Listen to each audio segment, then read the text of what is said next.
हाय विवान, एक बार फिर से आप सभी लोगों का स्वागत हमारे इस SSC CGL 2025 prelims paper solution की सीरीज में। जीएस की क्वेश्चंस का डिस्कशन हम कर रहे हैं और आज की इस वीडियो के अंदर डिस्कशन होगा 21 सितंबर 2025 की शिफ्ट नंबर 2 में पूछे गए जीएस के क्वेश्चंस का। तो चलिए फिर डिस्कशन को शुरू करते हैं। इससे पहले के जितने भी अभी तक हमने शिफ्ट वाइज जी के पेपर का डिस्कशन किया है उसको प्रॉपरली प्लेलिस्ट के अंदर मैंने आपको अरेंज करके प्रोवाइड किया हुआ है, तो आप प्लेटफॉर्म पर अवेलेबल प्लेलिस्ट में जाकर एक बार जरूर चेकआउट कर लीजिएगा। चलिए भाई, पहला सवाल आपके सामने कुछ इस प्रकार से ये रहा। बहुत ही बेसिक सा सवाल पूछा है, इसरो का क्या अर्थ है? What does ISRO stands for? ISRO का फुल फॉर्म पूछा है तो बेसिक है Indian space research organisation. India की एक नेशनल स्पेस एजेंसी है जो कि देश का जितना भी स्पेस प्रोग्राम होता है उसको मैनेज करने का काम करती है। अब ये बेसिक बात सभी को रटी हुई होगी, लेकिन इसके अलावा भी हमें कई सारी बातें पता होनी चाहिए कि इसका जो स्थापना हुआ वो कब हुआ। तो यहाँ पर याद रखिएगा 15 अगस्त, एंड आपका ईयर कौन सा था? 1969। तो ये स्टैब्लिशमेंट यानी कि स्थापन जो डेट है वो हमें याद रखनी है। नेक्स्ट क्वेश्चन हमसे पूछा जाएगा कि बताइए इसके फाउंडर को जनरली किस नाम से जाना जाता है? तो डॉक्टर विक्रम साराभाई को माना जाता है इसका फाउंडर। तो यहां पर हम फाउंडर भी लिख देते हैं, doctor Vikram Sarabhai. Okay. Headquarter को लेकर कल को अगर आपसे पूछा जाएगा तो अगेन ये आपका बेंगलुरु में है, कर्नाटका। तो ये एक बात आप इसरो से रिलेटेड याद रखेंगे। तो इसरो का काम क्या होता है? जितने भी space technology development related activities होती हैं उसके अंदर ये इन्वॉल्व होता है। इसके अलावा जो सैटेलाइट्स को लॉन्च करना हो, कम्युनिकेशन या फिर जो वेदर फोरकास्टिंग इंप्रूव करना हो, इन सभी कामों के अंदर आपको इसरो इन्वॉल्व नजर आएगा। रिमोट सेंसिंग और नेविगेशन सर्विसेज प्रोवाइड करने का काम में आपको इसरो इन्वॉल्व नजर आएगा। जो साइंटिफिक स्पेस मिशन है उसको चलाने का काम कौन करता है? वो आपको इसरो करता हुआ नजर आता है। तो ये बातें हमें इसकी याद रखनी है।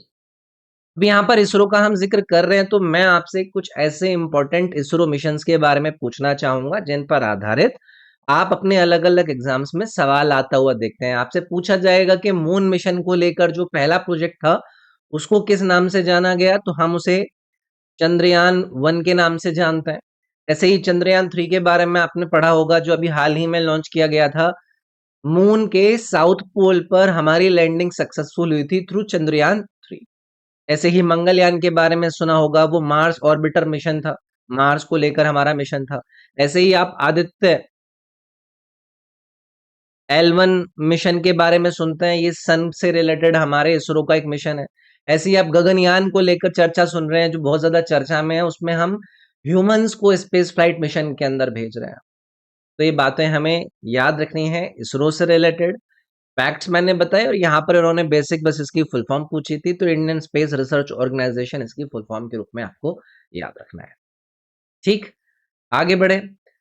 चलो भाई, नेक्स्ट सवाल है, चाबार बंदरगाह का प्राथमिक सामरिक महत्व क्या है? यानी कि what is the primary strategic significance of Chabahar port. Again बहुत ज्यादा चर्चा में रहने वाला ये आपका पोर्ट है। इंटरनेशनल जियोपॉलिटिकल एक्टिविटीज में आपको ये बहुत ही चर्चित पॉइंट बार बार घूमता हुआ नजर आएगा।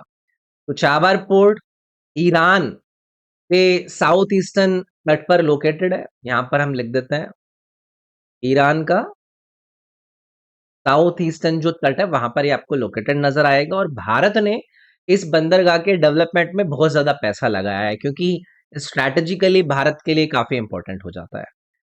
अब इंपॉर्टेंट हो जाता है तो इसकी इंपॉर्टेंस भी हमें जियोपॉलिटिकल सिनेरियो में पता होनी चाहिए। कि पता है कि जो इंडिया और अफगानिस्तान है, इंडिया अफगानिस्तान और जो मध्य एशिया यानी कि सेंट्रल एशिया है उसके साथ ट्रेड को बढ़ाना चाहता था, लेकिन पाकिस्तान इंडिया को जमीनी जो रास्ता है, जो लैंड रूट है, उसका एक्सेस नहीं देता था।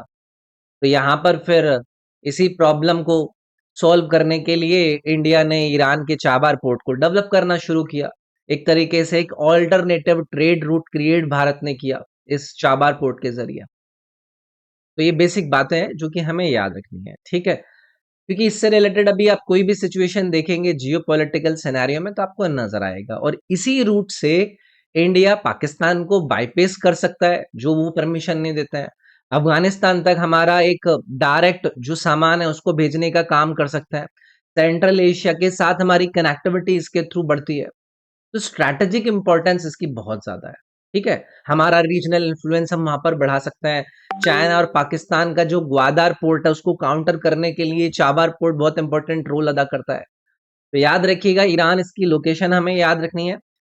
ग्वादर पोर्ट मैंने अभी आपके साथ डिस्कस किया वो आपका पाकिस्तान के अंदर है, वो भी लिख देते हैं। ग्वादर पोर्ट ये कहाँ पर है? ये पाकिस्तान के अंदर है। इसमें चाइना आपको इन्वॉल्व नजर आएगा, ये चाइना के द्वारा सपोर्टेड है, ठीक? तो यहाँ पर इन्होंने पूछा था कि प्राइमरी स्ट्रैटेजिक जो सिग्निफिकेंस है इस आपके चाबार पोर्ट की वो क्या है? तो इसमें एक एक करके ऑप्शन आप देखिए। Access to the Persian Gulf तक पहुंच, इसकी कोई स्ट्रैटेजिक जो इंपॉर्टेंस है वो नहीं दर्शाता है।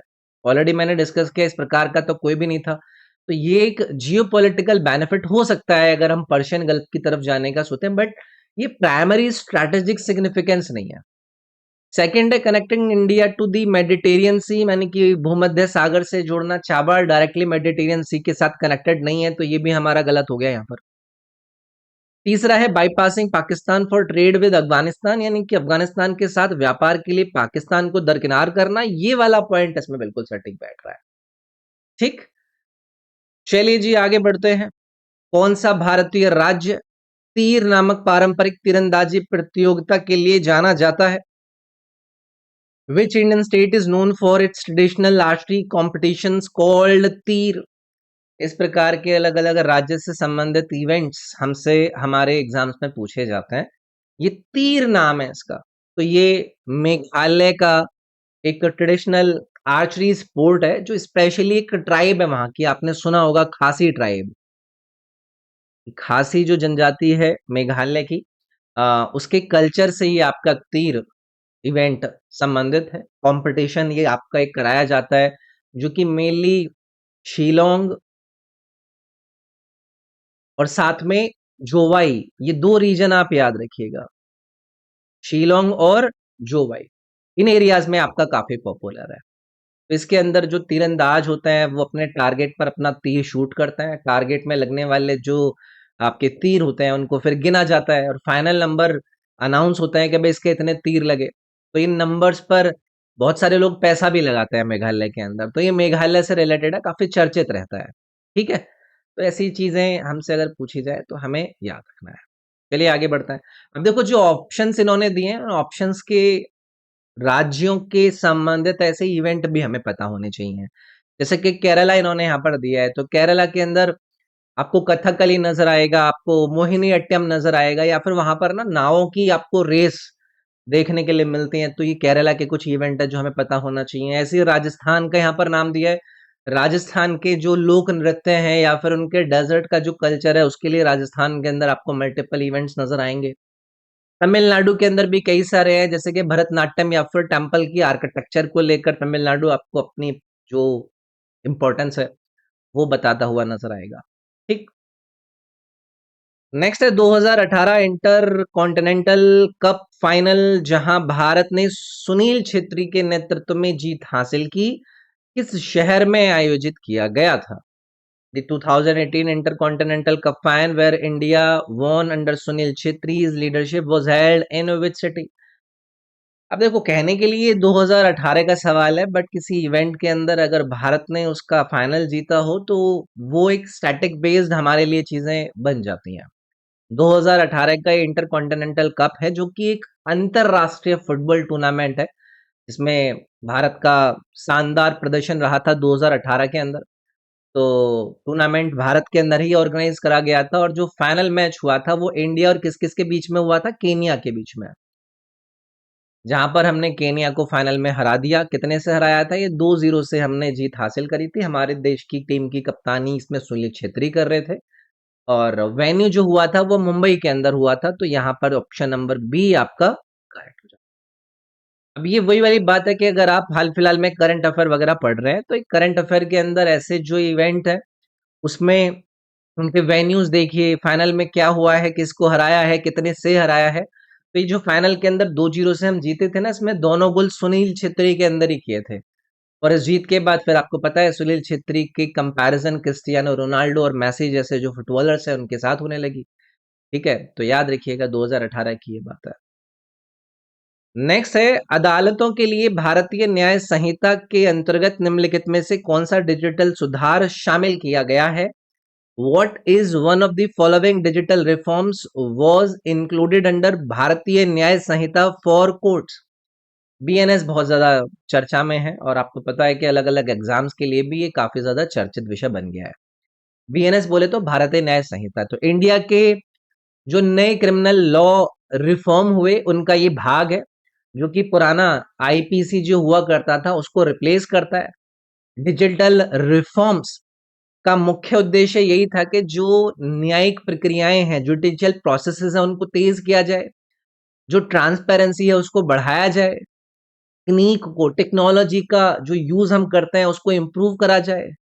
इसमें आपने देखा होगा वर्चुअल कोर्ट हियरिंग सामने आई इस रिफॉर्म के अंदर, जिसमें जो अदालतें थी वो ऑनलाइन हियरिंग कंडक्ट कर सकते हैं, उनकी वीडियो कॉन्फ्रेंसिंग का यूज वहां पर कर सकते हैं, अपने जो विटनेस वगैरह होते हैं उनको रिमोटली अपीयर कर सकते हैं, और इससे क्या होता है समय और जो पैसा वगैरह लगता है उन दोनों को रिड्यूस कर सकते हैं। तो ये बहुत ही इंपॉर्टेंट रिफॉर्म था, और इसकी इंपॉर्टेंस इसीलिए क्योंकि आपको पता है कोविड पीरियड के बाद डिजिटल जुडिशरी की इंपॉर्टेंस बहुत बढ़ गई थी, और इसीलिए फिर ई कोर्ट लाए गए, डिजिटल एविडेंस को लाया गया, ऑनलाइन प्रोसीडिंग्स को चलाने पर फोकस किया गया। तो याद रखना है। तो इसमें उन्होंने पूछा था कि what is one of the following digital reforms was included under the BNS for courts? अदालतों के लिए बीएनएस के अंतर्गत कौन से डिजिटल रिफॉर्म्स को इंक्लूड किया गया? नो ट्रायल्स अलाउड, किसी मुकदमे की अनुमति नहीं। क्या इस बात पर मैंने कोई चर्चा करी? ये तो कंप्लीटली लॉजिकल स्टेटमेंट हो गया ना, क्योंकि जो अदालतें होती हैं उनका तो काम ही होता है ट्रायल्स को कंडक्ट करना।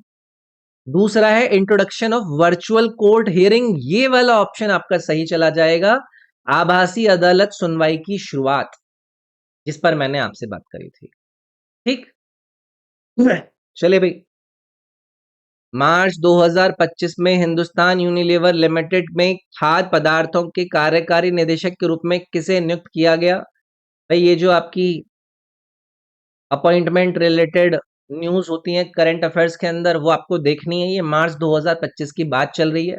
यहाँ पर ये जो रंजीत कोहली जी हैं इनको अपॉइंट किया गया था, तो ये हमें याद रखना है। एचयूएल बहुत बड़ा एजेंसी है, उसके एग्जीक्यूटिव डायरेक्टर के रूप में इनको लाया गया, फूड्स अपॉइंट किया गया। एचयूएल के बारे में आपको पता होना चाहिए कि इंडिया का लार्जेस्ट जो एफएमसीजी ग्रुप कंपनी में से इसको एक माना जाता है। जैसे कि सर्फ एक्सेल है वो इसके अंतर्गत काम मतलब बनाया जाता है। डव सोप आप यूज करते हैं, जो लक्स का साबुन आप यूज करते हैं, जो आप हॉर्लिक्स पीते हैं, ब्रू की कॉफी पीते हैं, किसान के केचप, आपका केचप भी आता है और जैम भी आता है, वो सारे के सारे इस हिंदुस्तान यूनिवर लिमिटेड के अंदर के ही प्रोडक्ट है। ठीक है, तो इनको लाया गया, बस इतनी बात आप याद रखेंगे। नेक्स्ट है, कौन से संरचनात्मक तत्व कांगड़ा जिले किले की दृश्य भव्यता को बढ़ाते हैं? Which structural element enhance the visual grandeur of Kangra fort? आपने इस तरीके के जो स्टैटिक जीके के टॉपिक्स होते हैं, जो इंपॉर्टेंट ऐसे आर्किटेक्चर होते हैं, उनकी इंपॉर्टेंस, उनके जो एलिमेंट्स हैं, इन पर सवालों को आते हुए देखा होगा। अब यहाँ पर बात हो रही है कांगड़ा फोर्ट की, तो पहले तो लोकेशन कहाँ पर है? तो कांगड़ा फोर्ट हिमाचल प्रदेश का जो कांगड़ा डिस्ट्रिक्ट है ये वहां पर लोकेटेड है, उसी के नाम पर इसका नाम भी पड़ा है। काफी प्राचीन है और काफी ऐतिहासिक ये किला है, और इंडिया का एक प्रकार से जो पुराने किले हुआ करते थे उनमें से इसमें से एक के रूप में इसको जाना जाता है। अब इसकी कई सारी इंपॉर्टेंस है, जैसे कि ये जो किला है ना, इसका रिलेशन एक डायनेस्टी से बताया जाता है, और वो डायनेस्टी का नाम आपको याद रखना है, कल को एग्जाम में पूछा जा सकता है। कातोच, कटोच डायनेस्टी इससे था। महा आपका वो जो गजनी था, महमूद गजनी, और जितने भी मुगल रूलर्स थे उन्होंने भी इस किले के ऊपर अटैक किए। तो ये जो किला है ये स्ट्रैटेजिक लोकेशन पर बनाया हुआ था, इसलिए मिलिट्री इंपॉर्टेंस भी इसकी बहुत ज्यादा मानी जाती है। कई सारे इसके फीचर्स हैं, इसके आर्किटेक्चरल फीचर्स, जो कि इसकी भव्यता, इसकी खासियत को बढ़ाते हैं।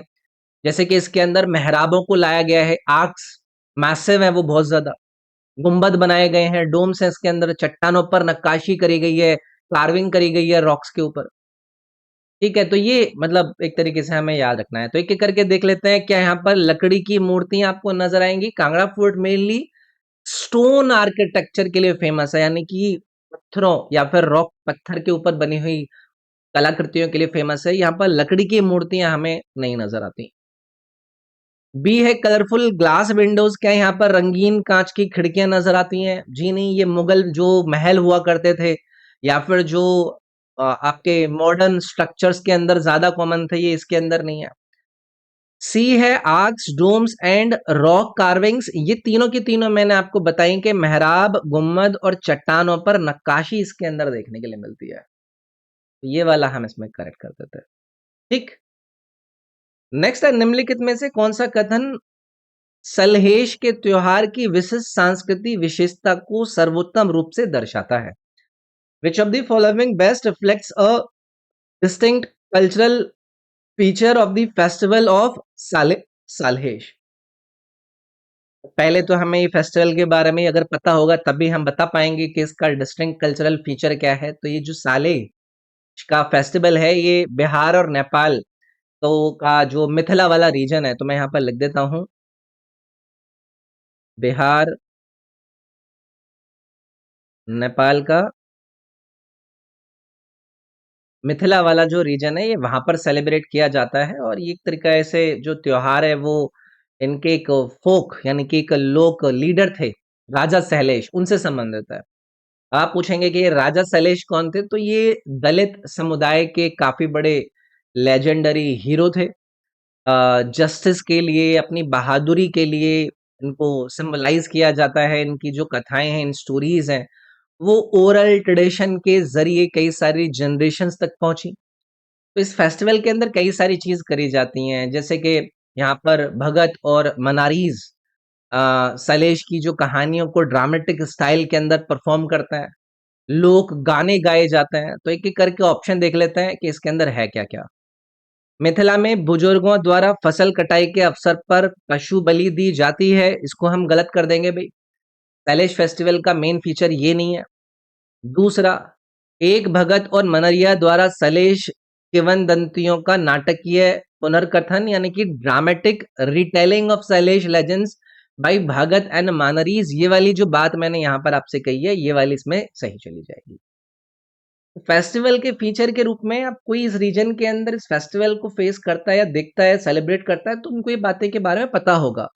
और एग्जाम्स के अंदर इन टॉपिक्स का आना यही है कि हम मल्टीपल जगहों के इन फेस्टिवल्स की फीचर्स को जानें कि कहाँ पर क्या-क्या हो रहा है। ठीक। नेक्स्ट है, निम्नलिखित में से कौन गुप्त काल का प्राथमिक साहित्यिक स्रोत है? Which of the following is primary literary source for the गुप्त पीरियड? इसमें ऑप्शन वाइज जाना हमारे लिए सही रहेगा, क्योंकि उसी के साथ हम चीजों को एलिमिनेट कर पाएंगे। पहला है नासिक प्रशस्ति ऑफ गौतमीपुत्र सत्कारणी, यानी कि गौतमीपुत्र सत्कारणी की नासिक प्रशस्ति, इसको मैं गलत करूंगा। क्यों? क्योंकि ये सतवाहन डायनेस्टी से संबंधित है, ये गुप्त साम्राज्य गुप्त पीरियड से संबंधित नहीं है। दूसरा है, मैं यहां पर लिख देता हूं ना, सतवाहना से ये संबंधित हो गया। बी में है पुलाकेशिन सेकंड का ऐहोल शिलालेख यानी कि ऐहोल इंस्क्रिप्शन ऑफ पुलाकेशिन सेकंड, में इसको भी गलत करूंगा। क्यों? क्योंकि ये चालुक्यन रूलर पुलाकेशिन से संबंधित है। ये चालुक्यन रूलर थे पुलाकेशिन सेकंड, तो इसको भी मुझे एलिमिनेट करना पड़ेगा। तो थर्ड की तरफ आइए, अलाहाबाद पिलर इंस्क्रिप्शन ऑफ समुद्रगुप्तम, बस मुझे यहीं पर इस आंसर को पिक कर लेना है। तो ऐसे कोई बहुत खतरनाक बात नहीं है। जब कभी भी इलाहाबाद पिलर इंस्क्रिप्शन का जिक्र होता है, तो वो गुप्त समय का एक बहुत ही इंपॉर्टेंट हिस्टोरिकल स्रोत है, जहां पर समुद्रगुप्त की अचीवमेंट्स दिखाई गई हैं, उसके मिलिट्री कैंपेन्स के बारे में बताया गया है, उसके राजनीतिक एक्सपेंशन के बारे में बताया गया है। मतलब बताया गया, उसका डिटेल्ड इंफॉर्मेशन हमें यहाँ से मिलता है। लिखी किसने? हरिसेन ने लिखी, ये हमें पता होना चाहिए। ये एक सवाल बहुत बेसिक तरीके से हमसे पूछा जाता है। अब इम्पोर्टेंट जो इन्फॉर्मेशन हमें इस इलाहाबाद पिलर इंस्क्रिप्शन से मिलती है, क्या क्या मिलती है? समुद्रगुप्त के जो कॉन्केस्ट थे, दक्षिण भारत का एक्सपेडिशन कैसे इन्होंने चलाया था, इनके जो पॉलिटिकल रिलेशंस थे अपने पड़ोसी किंगडम्स के साथ, वो कैसे थे, गुप्त पीरियड की जो स्ट्रेंथ थी, एम्पायर की जो मजबूती थी, स्ट्रेंथ थी, वो कैसी हुआ करती थी। तो जो जितने भी इतिहासकार हैं वो इसे गुप्त हिस्ट्री का मुख्य स्रोत मानते हैं। समुद्रगुप्त की पॉलिटिकल बायोग्राफी इसको मानते हैं। तो ये हमारे लिए इंपॉर्टेंट हो जाता है। समुद्रगुप्त का नाम यूज हुआ है तो पता है इसको नेपोलियन ऑफ इंडिया भी कहा जाता है। ये बेसिक बातें हमें पता होनी चाहिए। ठीक। नेक्स्ट है, किस खिलाड़ी ने पेरिस 2024 ओलंपिक में 50 मीटर राइफल थ्री पोजीशन पुरुष स्पर्धा में कांस्य पदक जीता और ऐसा करने वाले वह पहले भारतीय बन गए। अब ये स्टैटिक बेस्ड सवाल है करंट के सिनेरियो में। बट अगर कोई व्यक्ति या फिर कोई स्पोर्ट्स प्लेयर जिसने ब्रोंज मेडल जीता हो 50 metre rifle three position man event के अंदर पेरिस 2024 ओलंपिक्स के अंदर, और ऐसा करने के बाद वो पहला इंडियन बन गए हो, तो ये हमारे लिए इंपॉर्टेंट हो जाता है। तो यहाँ पर आप स्वप्निल कुसाले को याद रखिएगा, जिन्होंने 2024 के पेरिस ओलंपिक के अंदर ये कर पाया। इस इवेंट में ओलंपिक मेडल जीतने वाले ये पहले भारतीय शूटर बने। और इनका इवेंट कौन सा था? 50 metre rifle three position event था ये। तो याद रखेंगे। अब इसके अंदर ना कई सारी चीजें करनी पड़ती हैं, जैसे कि आपको नीलिंग पोजीशन में शूट करना पड़ता है, आपको प्रोन पोजीशन में आकर शूटिंग करनी पड़ती है, आपको स्टैंडिंग पोजीशन में शूटिंग करनी पड़ती है। तो ये हमें याद रखना है। ठीक है। या फिर हो सकता है कल को वो इनका नाम देकर पूछ लें कि कौन से स्पोर्ट से संबंधित हैं, तो वो भी हमें याद रखना है कि ये शूटिंग से संबंधित है। ठीक। चलिए आगे बढ़ेंगे। स्टेटमेंट वन, स्टेटमेंट टू, दो स्टेटमेंट दिए गए हैं और पूछ रहे हैं कि बताइए इन दोनों स्टेटमेंट्स में से कौन सा स्टेटमेंट करेक्ट है। तो एक एक करके दोनों स्टेटमेंट हमें यहाँ पर पढ़ने पड़ेंगे। पहला है, कुतुबुद्दीन ऐबक ने मोहम्मद गौरी की मृत्यु के बाद गुलाम वंश की स्थापना करी। Qutubuddin Aibak established the slave dynasty after the death of Mohammad Ghori. क्या ये सही है? ये स्टेटमेंट मैं यहाँ पर करेक्ट करूंगा। क्यों? क्योंकि मोहम्मद गौरी की मृत्यु के बाद उसका जो ये गुलाम था जनरल कुतुबुद्दीन ऐबक, इसने भारत ने अंदर अपनी एक इंडिपेंडेंट रूल को स्टैब्लिश किया और इसी से दिल्ली सल्तनत की शुरुआत भी माना जाता है। स्लेव डायनेस्टी की बात हो रही है तो ये कब आपकी फाउंड करी गई थी? 1206 के अंदर इसको फाउंड किया गया था, सबको रटा था। फाउंडर कौन था? कुतुबुद्दीन ऐबक था। ठीक है। अब इसके अंदर कुछ इंपॉर्टेंट रूलर्स के नाम पता होने चाहिए। फाउंडर कुतुबुद्दीन ऐबक था, फिर इल्तुतमिश आया, फिर सुल्ताना आई, रजिया सुल्तान जिसको हम बोलते हैं, फिर बलबन आया। तो इन चारों के बारे में हमें पता होना चाहिए। पहला स्टेटमेंट करेक्ट हो गया। सेकंड है, दिल्ली सल्तनत की शुरुआत खिलजी वंश के उल्लेखनीय शासकों में से एक बलबान के शासन से हुई। इसको गलत कर देंगे हम यहाँ पर, क्योंकि मैंने आपको बताया था कि दिल्ली सल्तनत बलबान से नहीं कुतुबुद्दीन ऐबक से शुरू हुई थी। तो ये गलती इन्होंने यहां पर दी, जबकि बलबान खिलजी डायनेस्टी का रूलर था ही नहीं। वो तो स्लेव डायनेस्टी का, मामलुक जो डायनेस्टी जिसको हम कहते हैं, उसका रूलर था। ठीक है। दिल्ली सल्तनत की डायनेस्टीज रटी हुई होनी चाहिए। सबसे पहले स्लेव डायनेस्टी आती है, फिर खिलजी डायनेस्टी आती है, फिर तुगलक आते हैं, फिर सैयद आते हैं, फिर लास्ट में आपके लोधी आते हैं। ठीक है। तो फाउंडर दिल्ली सल्तनत का कुतुबुद्दीन ऐबक। अगर आपसे पूछा जाएगा कि दिल्ली सल्तनत का नेपोलियन कौन था, किसको आंसर करोगे? नेपोलियन ऑफ दिल्ली सल्तनत किसको आंसर करोगे आप? अलाउद्दीन खिलजी को। ये याद रखिएगा, ये आपसे आपके एग्जाम में पूछा जाएगा। तो इसमें सिर्फ पहला वाला ही स्टेटमेंट करेक्ट है, तो मैं इसीलिए यहां पर आपको ऑप्शन नंबर ए मार्क कर दूं। नेक्स्ट है, आपको यहां पर फिल इन द ब्लैंक करना है। फैक्ट्री अधिनियम 1881 मुख्य रूप से किसको विनियमित करता था? The factory act 1881 primarily regulated which of these following four. तो एक एक करके ऑप्शन वाइज यहां पर चीजों को देखेंगे भाई। चलिए आइए। पहला है, working hours of women and children, यानी कि महिलाओं और बच्चों के काम काम के घंटे, इसी को रेगुलेट करता है। अब आप पूछेंगे कि कैसे? तो ये जो फैक्ट्री एक्ट 1881 है, उस समय जब अंग्रेज भारत के अंदर रूल कर रहे थे, तो अंग्रेजों का भारत के अंदर ये पहला फैक्ट्री संबंधित एक कानून था, जिसका मुख्य उद्देश्य था कि फैक्ट्रीज के अंदर जो वर्कर्स हैं उनकी कंडीशंस को इंप्रूव करा जाए। और इसमें सबसे ज्यादा फोकस इन्होंने करा महिलाओं के महिला वर्कर्स के ऊपर, या फिर जो चाइल्ड लेबर था कि भाई उनके जो वर्किंग कंडीशंस है उनको रेगुलेट करिए। अब इसमें कई सारे प्रावधान रखे गए कि जो बच्चे हैं उनके वर्किंग जो घंटे हैं उनको थोड़ा कम करा जाए। जो मिनिमम एज का क्राइटेरिया है उसको इन्होंने इसके जरिए इंट्रोड्यूस किया। कई सारे सेफ्टी मेजर्स पर थोड़ा फोकस इन्होंने इसके अंदर दिया। तो यहाँ पर जो ब्रिटिश गवर्नमेंट है इसने ये रूल क्यों बनाया? उनका काम यही था कि भाई इंडस्ट्रियलाइजेशन के टाइम जो फैक्ट्रीज हैं वहां पर एक्सप्लॉइटेशन बहुत ज्यादा था। बच्चों से बहुत समय तक लंबे लंबे घंटों तक उनसे काम करवाए जाते थे। कई सारी जो कंडीशंस थी वो बच्चों के काम करने योग्य नहीं थी, अनसेफ थी। और इसीलिए उनके ऊपर प्रेशर आया कि भाई इसको ठीक कीजिए, तो उन्होंने प्रेशर के बाद ये सारी चीजें फिर इम्प्रूव करी। तो एक तरीके से भारत के अंदर जो लेबर रिफॉर्म्स हैं उसकी शुरुआत इस 1881 के फैक्ट्री एक्ट के जरिए करी गई। तो पहला वाला ये ऑप्शन इसमें सही हो जाएगा। नेक्स्ट है इंडिया ऑन आवर माइंड्स। पुस्तक के बारे में निम्नलिखित कथनों पर विचार कीजिए। इंडिया ऑन आवर माइंड्स एक बुक है, उसको लेकर इन्होंने ये दो स्टेटमेंट दिए हैं और इन दोनों स्टेटमेंट को लेकर ये पूछ रहे हैं कि बताइए इनमें से कौन कौन सा करेक्ट है। पहला है, यह पुस्तक भारत के आर्थिक विकास और सामाजिक चुनौतियों का गहन विश्लेषण प्रस्तुत करती है। The book offers an insightful analysis of India's economic growth and social challenges. क्या ये सही है?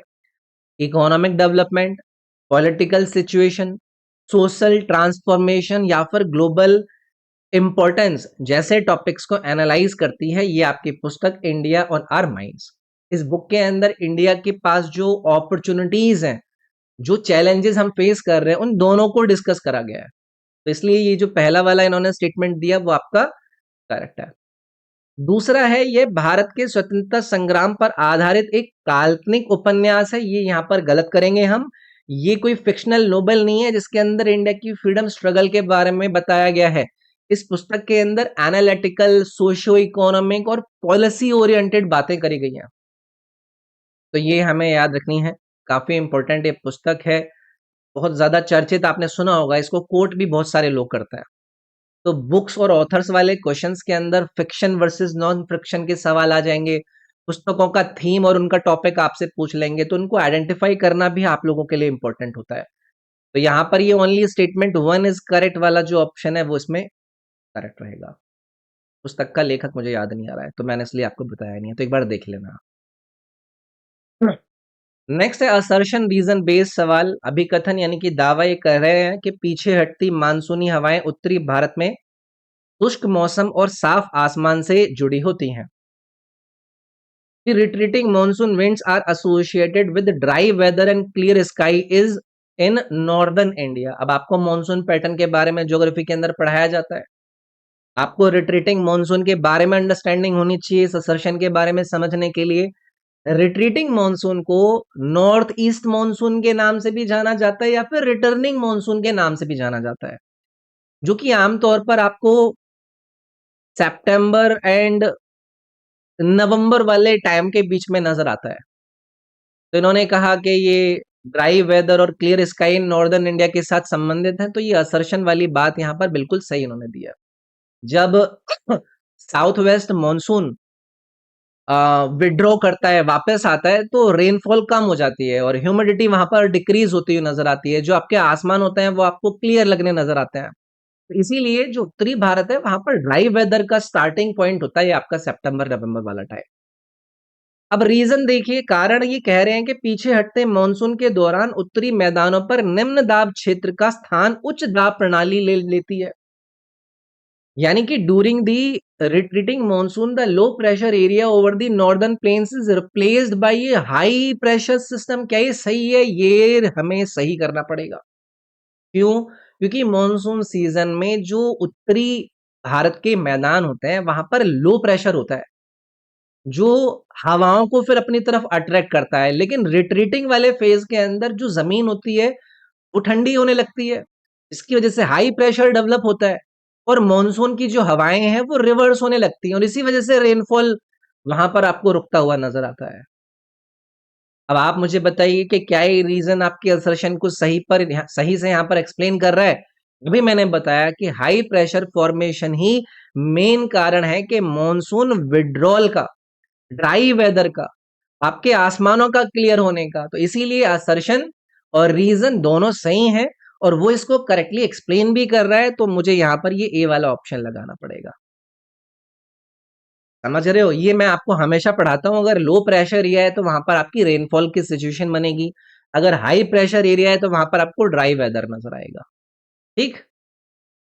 चलिए आगे बढ़ते हैं। फिल इन द ब्लैंक्स हमसे पूछा जा रहा है, जो विधेयक नया कर लगाता है उसे केंद्र में किस विधेयक के रूप में वर्गीकृत किया जाता है? A bill that imposes a new tax is categorized at the center as what bill? Polity related सवाल है। अब मैं आपसे पूछता हूं कि आप मुझे बताइए कि आप मनी बिल को कैसे डिफाइन करते हैं? हमारे भारत के संविधान के आर्टिकल 110 110 अनुच्छेद के अकॉर्डिंग ऐसा बिल जो taxation, borrowing, consolidated fund, government का एक्सपेंडिचर से संबंधित हो तो उसे मनी बिल कहा जाता है। जो नया टैक्स है तो उसको मैं मनी बिल की कैटेगरी के अंदर नहीं डालूंगा भाई। बताइए, अगर कोई बिल नए टैक्स इंपोज करता है, एग्जिस्टिंग टैक्स को मॉडिफाई करता है, टैक्स को अबॉलिश करता है, तो वो मनी बिल की कैटेगरी में ही हमें लाना पड़ेगा। ठीक है, तो ऐसे ही कई सारे इंपॉर्टेंट विशेषता हमें मनी बिल की पता होना चाहिए कि भाई वो लोकसभा के अंदर इंट्रोड्यूस हो सकता है, राज्यसभा में इसको इंट्रोड्यूस नहीं करा जा सकता। इसके अंदर जो राष्ट्रपति हैं, प्रति हैं, उनकी रिकमेंडेशन रिक्वायर्ड होती है। राज्यसभा सिर्फ इसके अंदर अपने रिकमेंडेशंस दे सकते हैं, उनके पास फाइनल पावर नहीं होती है राज्यसभा के पास। स्पीकर ये डिसाइड करते हैं कि बिल आपका मनी बिल होगा या नहीं होगा, तो ये फीचर्स भी हमें पढ़ाए जाते हैं। और आर्टिकल मैंने आपको बता ही दिया, ये 110। ठीक है, बाकी ऑर्डिनरी बिल हम यहाँ पर एलिमिनेट करेंगे। आपको पता है कि ऑर्डिनरी बिल जो आम मैटर्स होते हैं, जनरल मैटर्स होते हैं, उनके लिए यूज होता है। प्राइवेट बिल भी ये नहीं होगा। प्राइवेट बिल ये कॉन्स्टिट्यूशनल कैटेगरी नहीं है प्राइवेट बिल नाम से। और कॉन्स्टिट्यूशनल बिल भी नहीं होगा आपका टैक्स वाला, क्योंकि कॉन्स्टिट्यूशनल अमेंडमेंट बिल्स अलग कैटेगरी के अंदर होता है। ठीक, चलिए आगे बढ़ेंगे। किसी अक्ष के परितः एक दृढ़पिंड का जड़त्व आघूर्ण बताइए क्या होता है? The moment of inertia of a rigid body about an axis is what? Physics के अंदर इनर्शिया हमें पढ़ाया जाता है। आप लोग मुझे बताइए कि पहले के ये जो मोमेंट ऑफ इनर्शिया, जिसको हम पिंड का जड़त्व आघूर्ण कहते हैं, ये क्या होता है? मोमेंट ऑफ इनर्शिया या फिर जड़त्व आघूर्ण रोटेशनल मोशन में वही रोल अपना अदा करता है जो लीनियर मोशन में आपका मास करता है। ये हमें यही तो बताता है कि कोई बॉडी रोटेशनल मोशन में जो चेंज है उसको कितना अपोज कर रहा है, उसको कितना रेजिस्ट कर रहा है। तो इसका एक फॉर्मूला हमें रटाया जाता है, I equals to sigma M R square. अगर आप साइन साइड से नहीं है, घबराइएगा मत, मैं यहाँ पर एक्सप्लेन कर देता हूँ। ये आपका जड़त्व आघूर्ण का फॉर्मूला होता है। सिग्मा आपका समेशन दर्शाता है, ये एम जो है इसमें इसका द्रव्यमान है, बॉडी का, पार्टिकल का मास है। और ये जो आर है ये क्या है? ये एक्सिस से उसकी परपेंडिकुलर डिस्टेंस है जहां पर ये रोटेशनल मोशन कैरी कराया जा रहा है। तो मोमेंट ऑफ इनर्शिया के बारे में आपको कुछ इंपॉर्टेंट बातें पता होनी चाहिए, जैसे कि कौन सी क्वांटिटी होती है, स्केलर होती है ना, स्केलर होती है, लेकिन एक्सेस चेंज होने पर इसकी वैल्यू भी चेंज होती है। जैसे कि एग्जांपल के तौर पे कोई एक रॉड का जो केंद्र है, सेंटर से मोमेंट ऑफ इनर्शिया अलग होता है रॉड के अंदर, और एंड से मोमेंट ऑफ इनर्शिया आपका अलग होता है। इसीलिए moment of inertia axis dependent quantity है। ऐसा ही यूनिट हमें पता होनी चाहिए, इसकी क्या होती है भाई? Kg metre square M R square दिया हुआ है वहां पर, तो ऑब्वियसली उससे आप निकाल लेंगे। पता होना चाहिए कि भाई अगर आपका मोमेंट ऑफ इनर्शिया ज्यादा है तो रोटेशन वहां पर डिफिकल्ट होगा, अगर मोमेंट ऑफ इनर्शिया आपका कम है तो वहां पर रोटेशन उस बॉडी के लिए आपका इजी होगा।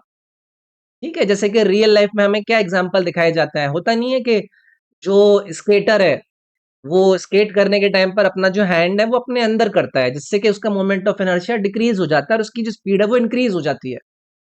ऐसे ही फ्लाई व्हील के अंदर जो लार्ज मोमेंट ऑफ इनर्शिया है वो यूज होता है ताकि उसकी इमरजेंसी स्टोरेज करी जा सके। तो चलिए एक एक करके ऑप्शन देखते हैं। स्केलर क्वांटिटी है, इंडिपेंडेंट ऑफ द एक्सिस है। देखो गलत रहेगा ये, क्योंकि मोमेंट ऑफ इनर्शिया एक्सिस पर डिपेंड करता है, इन्होंने इंडिपेंडेंट कर दिया है, तो ये गलत होगी यहाँ पर बात। दूसरा है वेक्टर क्वांटिटी है, वेक्टर क्वांटिटी है ही नहीं, ये स्केलर क्वांटिटी है। तीसरा है it is a scalar quantity और एक्सिस पर डिपेंडेंट है, ये तीसरा वाला ऑप्शन मैं यहाँ पर सही कर दूंगा। क्यों है ये वो भी एक्सप्लेन मैंने आपको किया, क्या कारण थे वो भी मैंने बताया। ठीक, चलिए आगे बढ़ते हैं। सार्वभौमिक टीकाकरण कार्यक्रम यानी कि अंडर यूनिवर्सल इम्यूनाइजेशन प्रोग्राम के अंतर्गत राष्ट्रीय और उपराष्ट्रीय स्तर पर कितनी बीमारियों के लिए निशुल्क टीकाकरण शामिल है? अब ये यूआईपी के बारे में अगर आपको डिटेलिंग पता है तो आप कर दोगे, नहीं तो गड़बड़ हो जाएगी। पहले तो आप यही पूछोगे कि व्हाट इज दिस यूआईपी, यानी कि यूनिवर्सल इम्यूनाइजेशन प्रोग्राम। इंडिया का एक मेजर हेल्थ प्रोग्राम है जिसमें जो प्रेग्नेंट महिलाएं होती हैं या फिर जो इन्फेंट्स होते हैं या बच्चे होते हैं उनको फ्री वैक्सीन प्रोवाइड करता है। ऑब्जेक्टिव ये रखा गया इसका कि भाई जितने भी प्रिवेंटेबल डिजीज है उनको कंट्रोल करना एंड उनको एलिमिनेट करना, चाइल्ड मोर्टेलिटी रेट को रिड्यूस करना। तो यहाँ पर डिजीज जो इसके अंदर कवर करे गए हैं वो कई सारे हैं, मतलब नेशनल और सब नेशनल लेवल पर टोटल 12 डिजीज को इसके अंदर कवर करा गया है। अब कल को ये पूछ भी सकते हैं कि कौन कौन से, जैसे कि टीबी, ट्यूबरक्लोसिस, पोलियो, आपका डिप्थेरिया इसके अंदर आपका रखा गया है, आपका हेपेटाइटिस बी, आपका टेटनस, ऐसे कई सारे हैं, आपका रुबेला है, आपका मीजल्स है, कई सारे हैं। एचआईवी इन्फेक्शन को रखा गया है, न्यूमोनिया को रखा गया है, रोटा वायरस डायरिया को रखा गया है। तो ऐसे टोटल 12 डिजीज को रखा गया है नेशनल और सब नेशनल लेवल पर। ठीक है, चलो मुझे ये बता दो आप इसी बात पर कि इसको लॉन्च कब करा गया था, आपके इस यूआईपी को। 1985 याद रखिएगा इसका ये लॉन्चिंग है। यहाँ पर ministry of health and family welfare के अंतर्गत इसको चलाया जाता है। अभी मिशन इंद्रधनुष भी इसी के साथ ये रिलेट कर रहा है। ठीक, चलिए आगे बढ़ते हैं भाई। निम्नलिखित में से कौन वैश्विक लैंगिक अंतर रिपोर्ट 2025 में भारत के प्रवृत्ति का सटीक प्रतिनिधित्व करता है? Which of the following accurately represents India's trend in the Global Gender Gap Report 2025? अब ये जो रिपोर्ट वगैरह आती हैं वहां पर सीधे ही आपसे ये नहीं पूछते हैं कि रैंकिंग बता दो जैसे पहले एग्जाम्स में पूछते थे। अब आपको उससे रिलेटेड कोई ना कोई ट्रेंड के बारे में पूछ लेंगे कि बताइए कि कौन सा फैक्टर इन्वॉल्व है। वो बातें बताने के लिए आपको पता होना चाहिए कि ये ग्लोबल जेंडर गैप रिपोर्ट हमें बताती क्या है। तो ये जो रिपोर्ट है, पहले तो हमें आप ये बताइए कि इसको जारी कौन कर रहा है। इसको जारी कर रहा है WEF। What is this WEF? World economic forum ये पब्लिश कर रहा है। पर्पस ये है कि देशों के अंदर जेंडर इक्वालिटी क्या चल रही है, महिलाओं को एम्पावर कैसे किया जा रहा है, इकोनॉमिक पार्टिसिपेशन कैसा है, वहां पर शिक्षा कैसी है, वहां पर पॉलिटिकल रिप्रेजेंटेशन के अंदर कौन सी चीजें हैं। तो इन सभी चीजों को मापा जाता है। भारत की जो पोजीशन है 2025 के अंदर इस ग्लोबल जेंडर रैप रिपोर्ट के अंदर, उसमें गिरावट हुई। इसीलिए कहा गया कि इंडिया अपनी जो ग्लोबल रैंक है उससे स्लिप हो गया। कई सारे एरियाज है जिसके अंदर इसमें असेसमेंट होती है। इकोनॉमिक पार्टिसिपेशन जैसे मैंने बताया, एजुकेशनल अटेनमेंट कितनी है, हेल्थ एंड सर्वाइवल कैसा है देश के अंदर, पॉलिटिकल एम्पावरमेंट कैसी है। हमारे देश के अंदर इसके अंदर गिरावट क्यों हुई? क्योंकि वर्क फोर्स में जो पार्टिसिपेशन है ना महिलाओं और पुरुषों का, उनके बीच में गैप है। जो वेज, जो तनख्वाहें भत्ते मिलते हैं उनके अंदर इनइक्वालिटी है। पॉलिटिकल जो पार्टिसिपेशन है वो हमारे यहाँ पर नहीं है उतना। तो ये कारण है। तो इन्होंने पूछा कि एक्यूरेट क्या रिप्रेजेंट कर रहा है इस ट्रेंड को इस रिपोर्ट के अंदर।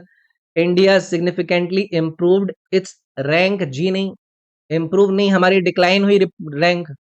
India remained at same rank, जी नहीं, India slipped in its global rank. C वाली बात इसमें सही चली जाएगी। ठीक है, आगे बढ़ेंगे। निम्नलिखित में से कौन सा सरकारी बजट के राजस्व खाते का दूसरा नाम है? Which of the following is another name for the revenue account of the government budget? ये देखते ही सवाल करने का सवाल है। अब लेकिन अगर आपने इकोनॉमिक्स को ऐसे ही छोड़ रखा होगा तो गड़बड़ कर दोगे आप, लेकिन ये बहुत ही आसान सवाल है। गवर्नमेंट बजट क्या होता है पहले आपको वो क्लियर होना चाहिए कि गवर्नमेंट बजट एक सालाना फाइनेंशियल स्टेटमेंट होता है जिसमें सरकार की जो इनकम है, सरकार का जो खर्चा है उसको मेंशन किया जाता है। और ये जो भारत का बजट है वो मेनली दो पार्ट में डिवाइड होता है। पहला होता है रेवेन्यू बजट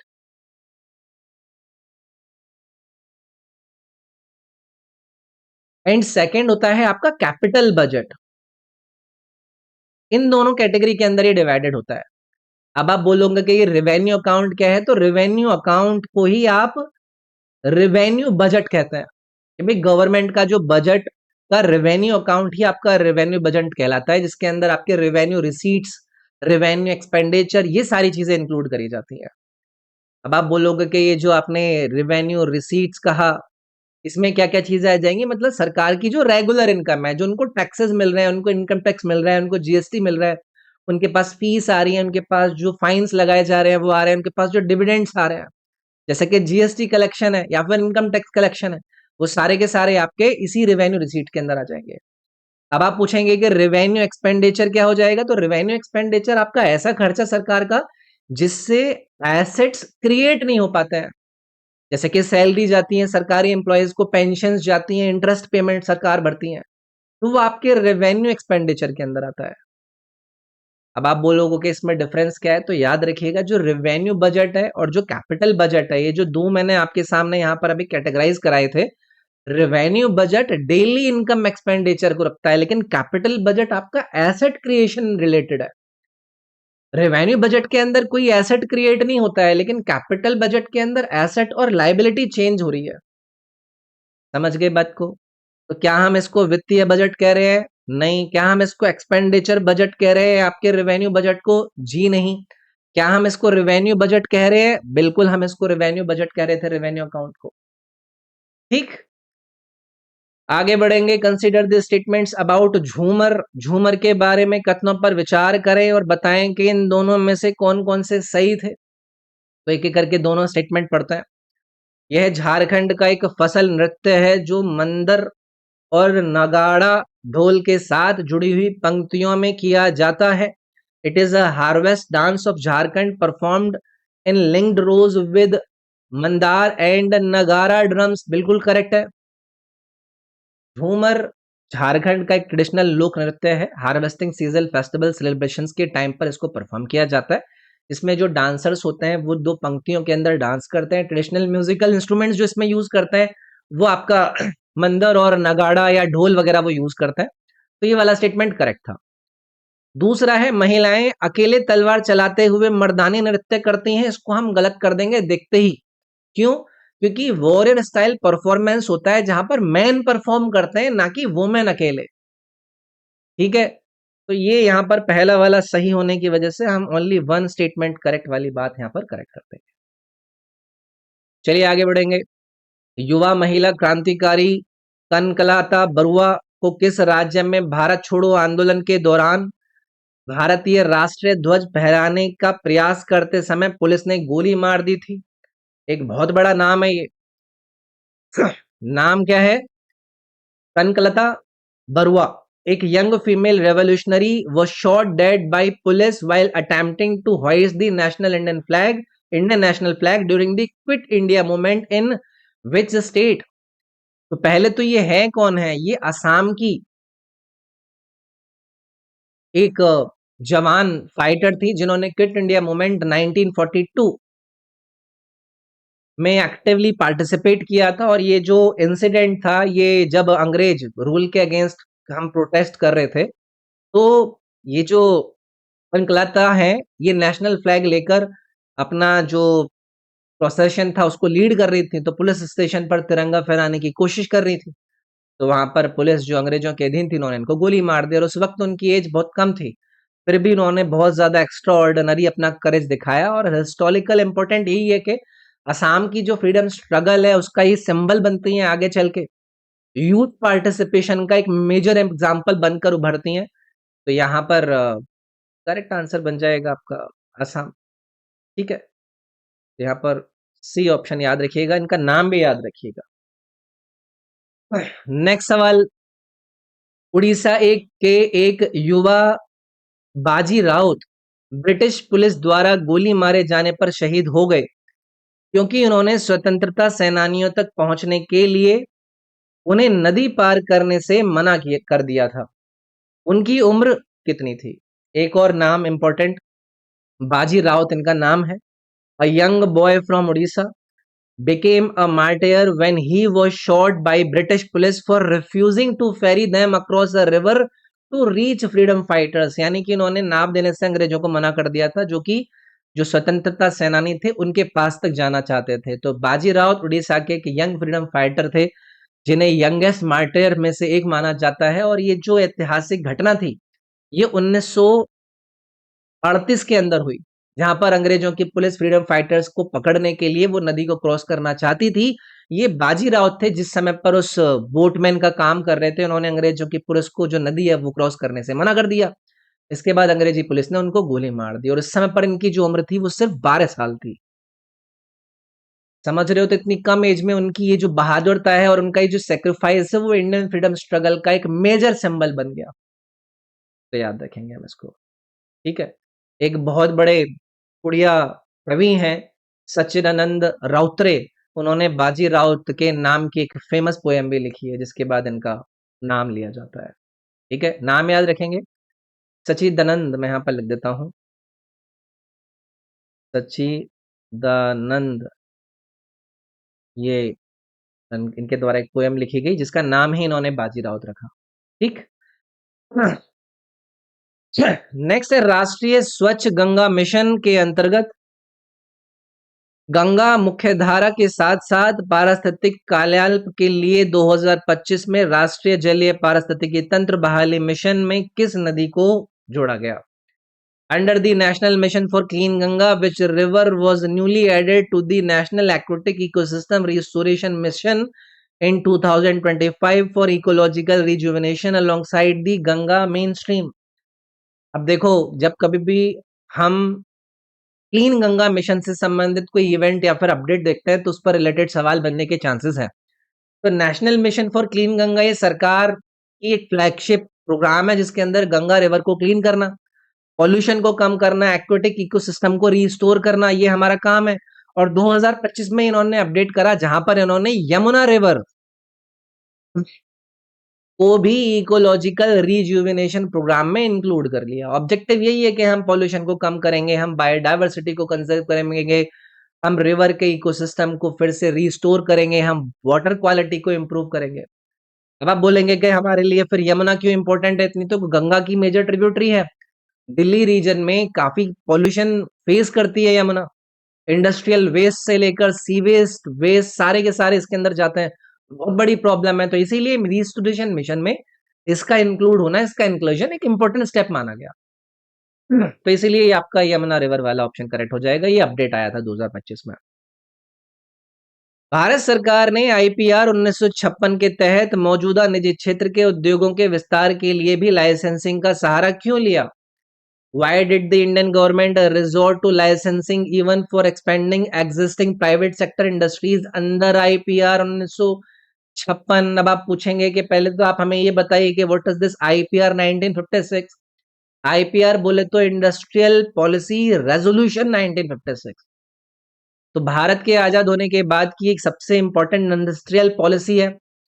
उद्देश्य इसका यही है कि जो सरकार चाहती थी कि एक प्लान्ड इकोनॉमिक डेवलपमेंट हो, एक बैलेंस्ड इंडस्ट्रियल ग्रोथ हो देश के अंदर, सोशलिज्म ओरिएंटेड इकोनॉमी हमारी बने।